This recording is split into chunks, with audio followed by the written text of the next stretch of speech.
Welcome to Whistleblowers in partnership with Wix Trade Pro. Welcome to Whistleblowers. This is the bonus ball, the second episode of the week. We have Mark Clattenburg, as tradition dictates, with us once again after spending his salary in an airport on tax-free clothes. What's the latest purchase, Mark Clattenburg? It was a Ralph Lauren brown. I always wanted a denim jacket. I've got a blue one, and I thought I'll have a brown one. And that's why it was probably on the cheap, because there was only one left. How big is your wardrobe? I've got... got a lock-up? In 2 hours, I've got six or seven wardrobes. That's mental, that. Where did you park your tiger moth, Biggles?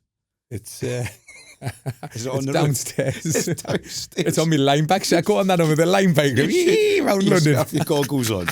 Unbelievable. It's changed my perception of how referees are, you know. Honestly. He's like, dedicated follower. You see us next week. Actually, I'll be having my pyjamas on next week. We're recording remotely. And for those of you listening today, you've just heard the voice of Joel Beya, who's wearing a cap because he very kindly turned up without a chance to go and do his full European warm-up, to go to Face Gym and have a facial massage, to have himself prepared, rubbed down with a forehand physio massage. Yes. But he's here once again. Joel, good to see you. Thank you very much for having me on again, you guys. Brilliant stuff. Greatly dressed as usual. He's a regular now. He's fitted into the team's gelled now, isn't it? Problem is, Ladyman's going to make a statement to the press now saying, "I can feel what's happening here." Is he going to do a Maresca? He'll do a Maresca. My loyalty's been hurt. I've had the worst 48 hours of my life. To be fair, that guy's got a passport like David Attenborough. Fucker's never at home, is he? Yeah. What a life. What a life. I'm openly jealous. Right, we've got a question, as we always do in the bonus ball. This week, Ben, and thank you, Ben, for getting in touch. Appreciate it. Ben says, I'm an avid listener. Great hearing so many different topics being brought up each week. Keep it going. Anyway, I'm an Arsenal fan and feel as though our stadium anthem doesn't get the full backing, mainly because only the chorus is sung in the stadium. May I suggest you guys whack on the full version? This will help understand the meaning behind why it's sung. No. Anyway, copyright issues, mate. We're not allowed to do that. Yeah. Joel knows the business. You can't do that. To pay somebody for it, and we've not got any money. It all goes to Mark Clattenburg. I'm from Southend, Ben says, and my home team, Southend United, are stuck in this notoriously difficult league, just missing out in the playoff final last season to Oldham, mainly due to the fact that so many big teams are in the league and the automatic playoff format is horrendous. Oof, no. So how do you guys think the situation could be improved? Because at the moment, it's not sustainable. League 3 maybe? Or change the format entirely? Mark Clattenburg, you will have refereed some of these big games, and I love the playoffs. Please, stop. Actually, prefer watching the playoff final sometimes. It's absolutely incredible as a referee to be involved in the playoffs. And if you're a team that's mid-table and you get into that playoffs, then you're high as a kite. Your season's still going, and that's what I like about the football league, is that if you finish, your season isn't ever ending. If you're in mid-table, you've still got a chance to get into that playoffs. And we've seen how many years where last day of the season, there's 3 or 4 teams fighting for them playoff places. And when you get involved in them playoffs, I've refereed the biggest matches in the world. You know what? The best games to referee is the playoffs. Is it? Yeah. They are incredible. I remember QPR Oldham in a playoff. I don't even think I blew the full-time whistle. All I saw was 2 police horses running on the pitch. I thought it was time to finish. Yeah. It's incredible, the atmosphere, the drama. And without that, a lot of clubs would just be not fighting for anything during the season. And yes, because you've lost one, but when you're on the back end of winning one, you feel that the system works. And I think that you've got the conference, the football conference, which is the league below the football league. Why that's a conference is a lot of the clubs, yes, quite of them are professional now, but they never used to be. And it was always that bridge between going professional or not. Now a lot of the conference sides are professional. You've got a lot of clubs even lower than that now are professional. Good money.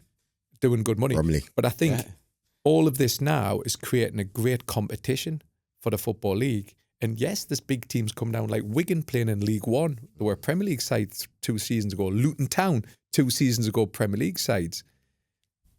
Just because they're a big club, because they've had the parachute payments. But you've got a chance to go to these places and compete.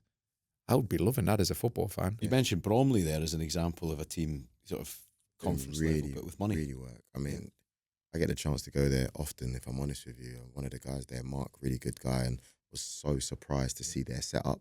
A lot of their setup, I kid you not, was better than Crystal Palace's setup. Wow. And you know, you're talking two completely different levels. You got one that's just about entered the Football League. And I couldn't believe it. I couldn't believe what they're doing over there. And going back to the point that we're talking about here now, I think the playoffs are brilliant. It's a great watch. But for somebody who cares about winning and where you finish, I think it's so harsh on the third team. It's horrible. It's so harsh. I do that, Joel. And what I don't want is to happen like the MLS do, where you're getting home advantage, because home advantage massively works in the MLS, doesn't it? Temperatures, distances, and all that. But your third team is getting a chance at getting the favourable draw. You're playing the sixth team, which I know sometimes your sixth team is the one that's got the momentum. But what else could you do? Make the third team go into the final and only have a playoff for 4 and 5? But then the sixth team is fighting. Do you know what I mean? It's what he's saying is, but what I think he's saying is, correct me if I'm wrong, but he's saying scrap it, right? That's what he's saying. Top 3 go up and that's it. Which the automatic playoff format, he said, is horrendous. His direct word. It's a tough one. As a fan, I agree. I've been to playoff matches, and I think this is incredible. And you care more about the score, even if you're not there. You go, what's going on over there? Oh, okay, that's interesting. I always thought when I was in the Premier League, 2016, so it still hasn't happened now, which I was surprised at, because I know the clubs have to vote on it. I thought they would have voted on the European spot, not the Europa. So you had 1 to 4, 1 to 5 now Champions League, because I think it'll be 1 to 5 again because of the coefficients. Then you've got your FA Cup winners. I always thought they would have looked at that Conference League and had a playoff and had the 4 teams from 8 to 12 to give them some fight, because it's not money anymore, Joel. That 1 million or 2 million places isn't really, but it gives the team that are in 12th a chance to play for that Conference League spot, and it would create a bit more challenge, because I think a lot of teams, when they hit that mid spot, they drop away. And what really winds me up at the end of the season, I don't know how you two feel, but my issue is, when you're fighting for relegation and you play these teams in mid-table, they're the best teams to play. Yeah. Because they've got nothing to play for. But if they've got something to play for, it would create more competitiveness. It does kill the season for me in Scotland, because you've got this sort of top 6 split. So you can sometimes end up with the team in 7th having more points than the team in 5th, if you know what I mean, because they've got a better run of results. But it's a weird end to the season if you're in the bottom 6. I like that one though. I like the playoffs, but I understand what he's saying in terms of, if you're third, you don't get nothing. You go via playoffs. But I do like the idea of fighting for the Conference League, because half the times I can't tell you who finished lower than 6th. And, you know, in the relegations, I know who escaped. But that mid part of the table, it's a bit hazy. Interesting. It does give you something to play for, doesn't it? If you said between 8 and 12. Just something, if it is 8, I just feel towards the back end of the season, and we've seen it time and time again. I'm not going to name the sides, but we've seen it time and time again where a team who's fighting for relegation play a team in mid-table. They've got the flip-flops on. They're not playing the full-strength squad because they're giving players who are out of contract games near the end of the season. And it doesn't feel like there's a fairness. Where I think if that team is in 14th and have a chance to be in 12th, and it gives them a Conference League spot, it's up to the club if they want to go and go for it, or they don't want to go for it. And I just think it would create a little bit of... I think you're onto something. I might be. It's not a consolation prize. Put your pitch together. Let me know if you need to. Joel, I'm tired now. Go in there. Come on, Joel, we'll go together. Right, before we get back into football chat, we're in partnership with Wix Trade Pro, and honestly, if you're a tradesperson listening, this is one you want to hear. Aye, because Wix Trade Pro is here to save you time and money. Save 10% every time you shop in-store or online. No minimum spend, no faff, just proper savings. Wix know that tool theft can have a devastating impact on you, your life and your livelihood. And since prevention is always better than a cure, let's start there. They've just launched something genuinely smart with Deter Tech. It's called Smart Water, award-winning forensic marking technology that helps combat tool theft. Basically, mark your gear and it becomes traceable and recoverable if it's ever nicked. Amazing. Anyway, 3 steps. 1, mark your tools with the applicator and solution. 2, stick the deterrent signage up. And 3, register it so anything nicked can be identified. Simple, effective, and gives you peace of mind, which is more than Mark ever gave Premier League managers. Unbelievable. Download the Wix Trade Pro app to sign up today. Right, boys. Time now for football from the inside out. Mark, it's your turn to ask a question of Joel. Do you want to turn the guns? Yeah, because he actually came up with one last week.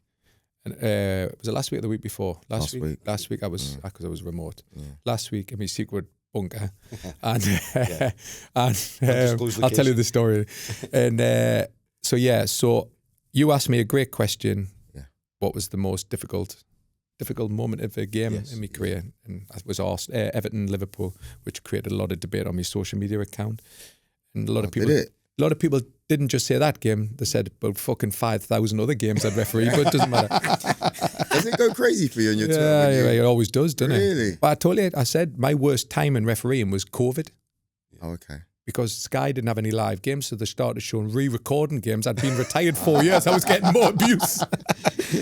So, Joel, what has it been like coming into the football media? Yeah.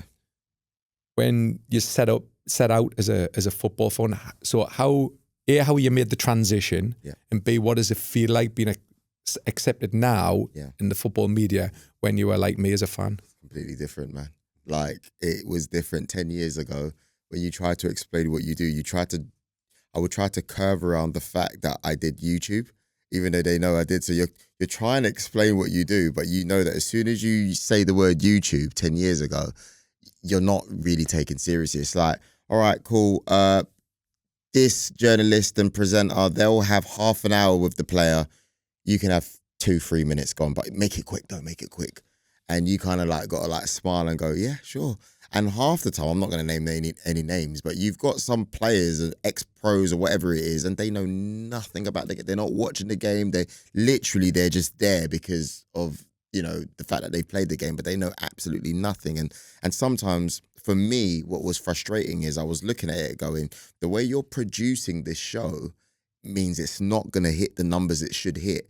And whereas through my background of being in pharmaceuticals and commercial and trying to get the most out of what you do. Numbers driven. I'm just like, which is not always, it's not what it's all about, but for their job, it's really important. I thought you're getting all of this so wrong at the moment. So you just have to be patient. You have to go in and do your job. How does it feel now? It feels great because I feel like slowly but surely people understand that, look, first of all, you're here to stay, but if you are the right individual that you're speaking to, you're talking to someone who actually knows what they're talking about in terms of producing what the audiences want across the world. So that's what I try to focus on. I always go in and I say, look, I'm here to do my job. If there's any additional bits or whatever that you need any advice on, I always give myself a helping hand because it's beautiful to be accepted now versus where it was back in the day. Yeah, it's amazing. It was bad. Do you know, I think about that, right? When we were used to do sort of, big interviews with A-list stars, you'd be given a chunk of time. And I remember that where it was like, this is changing quickly. What, for the worst? Like less and less time? Yes, you would get less and less time. And I remember having the argument. I think I was showbiz editor of The Sun when Twitter kicked off, and I remember going in and explaining to the editor, like, there's this thing, I think it's going to really change the way we do our job, and we've got to be on top of it. And the news editor was doing the birdie dance in the corner going, da-da-da-da-da-da. And I was like, you might laugh, but watch how this changes the game. And then I started, he's laughing at me going, what's Twitter? What are you on about, you dick? And I was like, we need to get hold of this. We need our own accounts. We need to start doing this. Yeah. And I'll never forget it because Didier Drogba was doing a thing to raise money for a hospital in the Ivory Coast, and Pepsi agreed to pay £1 for every retweet he got. And I remember going, oh, that's a lot. They don't realise what they don't understand this. Yeah. And I mean, again, the name doesn't get mentioned very often, but I remember saying to Russell Brand, would you help us? Wait, how much? I mean, it was millions. It was millions because I got Russell Brand and Stephen Fry were earlier adopters, and we managed to get something like, I can't remember, it was 1 million retweets of Didier Drogba's tweet. And they had to pay a big load of dough. And I remember Didier Drogba saying, thanks so much. What's this Twitter all about? That was, 17, 18 years ago, maybe, something like that. And then I started to film and video all the stuff we were doing on Bazaar, and I remember being told, like, you're doing too much video stuff. Remember, you got the paper to get out. And I was like, no. So you saw it early. Kills me that I didn't get do it for myself. I Yeah. should have done it for myself. But what you've done brilliantly there, Joe, is, and Mark says, is like, I bet now it's like, right, Joe, you've got such a connection with the fans that perhaps traditional media doesn't have. So you've got the relationships with the players as well, because the players consume YouTube. Yeah, they look at you different now, differently now. Like before, it was a bit like, but when you sit down and you're doing the interviews with them, they feel more relaxed because they feel like you're not trying to get a headline. Yeah. And that's the key thing. They know you're there to have a chat and you want numbers, but they know you don't want something that's gonna twist their words. Yeah, but it's a bit of both ways, isn't it? Because you're helping them out, of course, with their exposure. Yeah. But like, for example, they might have 2 interviews during the week. One might be you, Joel, and the other one might be BBC, for example, Match of the Day. Yeah. The numbers are completely different. Yeah, they are. Completely different. What's interesting for me, though, is that because of the nature of that relationship, they are more likely then to tell you something that would make a headline because they're comfortable and there's trust. Do you know what I mean? Yeah. So what do you find? How do you find that then, Joel? If because you've got to gain their trust first, haven't you? Yeah. Like when I used to speak to journalists when I was a referee, I didn't trust them at all. But when I finished, I got more and more trust, and it was important. In fact, I wish I'd learned that earlier to get the trust, because it's a two-way thing, isn't it? Yeah. It's a help. And actually what they can do for you is a lot more, because I used to get criticised. I was arrogant all the time because I didn't speak.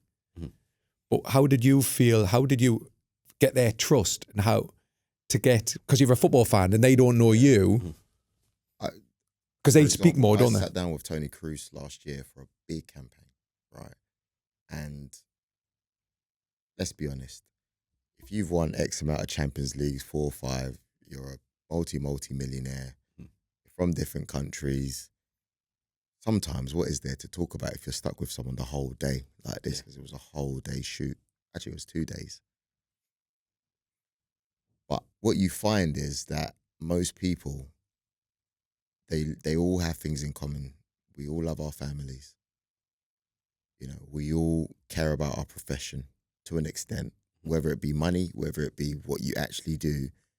And I think once you can find that common ground with someone, we were chatting away the whole day. What was the key with Tony Cruz? Was there a particular moment you felt that you... Because I'm crazy about my daughter, as you'll probably know. We just naturally talk about his kids and how I raise my daughter. So it's not just how many kids you got, oh, that's sweet, like, but it's the fact that we were talking about how to raise your kids, and he's of the same mindset because he grew up and he reckons his dad was very tough on him. And then he goes, but it's a two-way thing, because if he wasn't as tough, then maybe he would be where he is. But he misses that's why with his kids, he has a special connection. And he saw me, whether it be on my breaks or whatever it was, with the way I would interact with my daughter. So again, the family, once you break that barrier, then really and truly, you're just talking about everything and anything, really, isn't it? Yeah, but there's not many. That's a great part, isn't it? Because a great part of how to interview someone or be with someone, because always when you're around people think you're just going to talk football. You're just going to talk shop, work. But actually, when you talk about their that's how Pierluigi Cleaner had a relationship. We used to talk about our families all the time and talk about a lot of other stuff other than football. And when you really get to know somebody, you connect with somebody, and the easiest thing. I was asking Gordon questions before the show today. I said, hey, this and that, and you start asking questions, you get to understand, and I guess people appreciate that is probably the thing. And by the time, it's same with whether it be Mo or, it's funny because even with Rio, I found it difficult to connect in the beginning, because it was like, it wasn't me sitting down and just interviewing a player and then going off for a day. It was like, all right, there's a relationship here now. Where do we start? You know, and it's that funny thing where how do you speak to someone who's 15, well, not 15 years older, but 10 years older than you, but then, so he's in that area where he's trying to figure out, you know, how does he connect with the youth versus where he's going? And so, and then I guess just as time, you naturally find interest in, Rio got me in so much trouble when I was a young journalist. Did he? Yeah, I was 25 and he was playing for England and it was the Sven era again and he was making a programme called World Cup Wind-Ups. Oh, yeah. Remember that? Well, you got murked. Yeah, you got me. Yeah. Yeah, you got me. Yeah. And he invited him. Went, look, we're gonna do a stunt with Beckham. I want you to be a part of it. Put it in the paper. We'll get it on the front page. We'll make a big noise about this new TV series. I never forget how loose it was. Yeah. Sitting in the Lowry Hotel with the England squad. Yeah. Just like knocking around, and it like Sven gave them a lot of freedom. Really? So I think they were traveling we were traveling in a sort of convoy of cars, and it was arranged that they were going to try and kidnap Beckham. Now, bear in mind, it's not a good idea. It's not a good idea. So I was meant to be like a mad Scotland fan banging on the window of the car. And I was like, is this a good idea? Anyway, they were I think we were passing through Moss Side and Beckham was like, this is getting sketchy, something weird's going on. And he jumped out of the car and jumped over the central reservation and ran off. And I was like, was that in the episode? I think it might have been in the end. Yeah, I'll go back and watch it. Yeah. But Rio ended up getting in loads of bother for it. But so I can't remember. He just dived out at Moss Side and just. Well, he's like someone. In fair play, Beckham was probably feeling the pressure under a lot of scrutiny at the time. Someone was a bit off, and he just jumped over because he thought someone was off. Straight in the local Asda. Can you imagine? But I was like, this is wild, Rio was full of mischief back then. Yeah, like, I can't even imagine. We did all sorts of stuff together. I love that. I love the mischief side of it, me. Yeah. I love the pranks, me. Yeah. Really? Yeah, I always did that when I was a ref. What was the best prank when you were a ref? Oh, just like hiding stuff and yeah, like especially when you knew you had a nervous referee and that was fourth. Like you'd hide his whistles and he had no fucking whistles. They were like, when they got the nerves really up and like 5 minutes before kickoff, they're like, where's my fucking whistles? That's naughty. My favourite one was when Gaza put a referee's whistle in Glenn Roder's exhaust pipe. They're taking the engine apart. There's something wrong with my car. There's a whistle in the exhaust. Brilliant. Was it? You know what? There's another good episode. Old fashioned. There's another episode there. Yeah. Right, lads. It's been a joy again, Mark. Good to see you. Yeah. And next time I see you will be from an undisclosed location, a Zoom episode. It will be, yes. The festive period. After Glasgow weekend. Oh, good Lord. Is it going to be a good one, Glasgow weekend? Just trying to work out if I might have to pay him a visit in Glasgow. Yeah. What's the bar with the live music? There's two of them, one on the west side. Wunderbar is the big one. That's where I'm going. Yeah. Wunderbar West End. That's the sort of John McGinn, Andy Robertson, Scott McTominay, Billy Gilmore post Scotland. That's where I'm heading off on best Saturday. Pub in Glasgow. Nice. Joel, any plans this week? Just talked about being a good honourable father to a 10-year-old. Oh, amazing. Yeah, I've got some stuff that I'm doing for AFCON there. I'm hosting something. Yeah. They said they needed a presenter that could speak English, French and Arabic. I was like, well, that doesn't exist. So they said, all right, cool, then you can have the gig. So I'm gonna earn some good dosh over there and then come back as if not. You see how he's doing that because it's got dosh. Did you hear that? Dosh. Yeah, it's very important. Well, listen, mate, if there's two jobs you can't do, I'm available for hire over the Christmas period. I've got kids to keep in tenants lager. Joel, good to see you. Merry Christmas when it comes. Cheers, thank you. Right, thanks for listening. Whistleblowers@dailymail.com is the email address. The socials are all there. You'll find us. Just look up some variation of Whistleblowers and it'll be there. Or just type in Mark Clattenburg and you'll find them. You'll find us getting abused. Mark, I know you've not brought your whistle, but would you just make a noise to signal? How do you know I haven't brought my whistle? Second bonus, you see. Yeah, I don't know. I could just get out my pocket. You could. Yeah.